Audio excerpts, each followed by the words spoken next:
مکہ مکرمہ میں جو حضرات رہتے ہیں وہ کس جانب رخ کر کے نماز پڑھیں گے؟ ظاہر سی بات ہے کہ بڑا اہم مسئلہ ہے، چونکہ نماز کے شرائط میں سے ایک اہم شرط قبلے کی جانب رخ کرنا ہے۔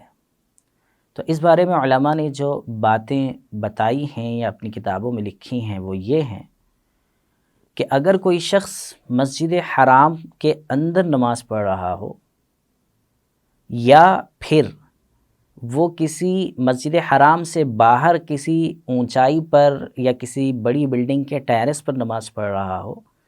جہاں سے کعبۃ اللہ مسجد حرام صاف نظر آتا ہو، تو ایسے افراد کے لیے علماء نے یہ بات لکھی ہے کہ وہ کعبۃ اللہ کو دیکھ کر کعبۃ اللہ کے جانب رخ کر کے نماز پڑھیں۔ پھر سے بات اچھی طرح سمجھ لیں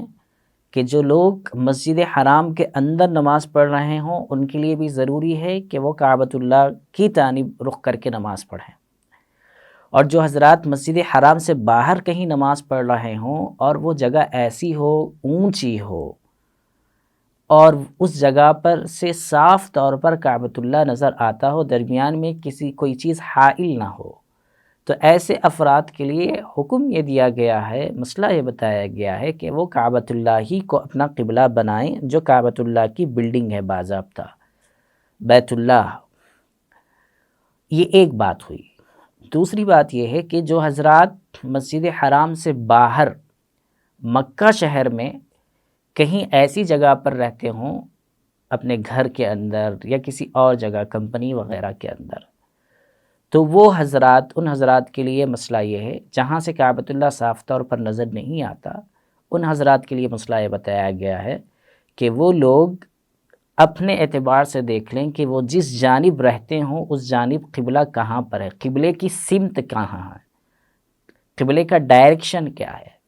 تو اس ڈائریکشن کو فالو کرتے ہوئے وہ لوگ رخ کر کے نماز پڑھیں گے۔ یہ دونوں باتیں نہایت ہی اہم ہیں،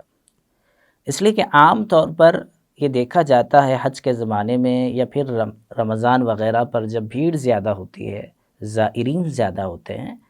اس موقع پر لوگ اس مسئلے کی جانب اتنی توجہ نہیں کرتے جتنی توجہ اس جانب کرنی چاہیے، جتنی توجہ کرنا ضروری ہے۔ تو یہاں پر مسجد حرام میں جو لوگ ہوتے ہیں وہ تو خیر نماز پڑھتے ہیں کعبۃ اللہ کو دیکھتے ہوئے، لیکن مسجد حرام کے باہر جو لوگ ہوتے ہیں وہ اس میں فرق نہیں کر پاتے کہ ہمیں اس وقت میں کعبۃ اللہ کی جانب رخ کر کے نماز پڑھنی چاہیے یا مکہ میں رہتے ہوئے جس جگہ ہم رہ رہے ہیں وہاں سے جو ڈائریکشن ہے قبلے کا اس جانب رخ کر کے نماز پڑھنا چاہیے۔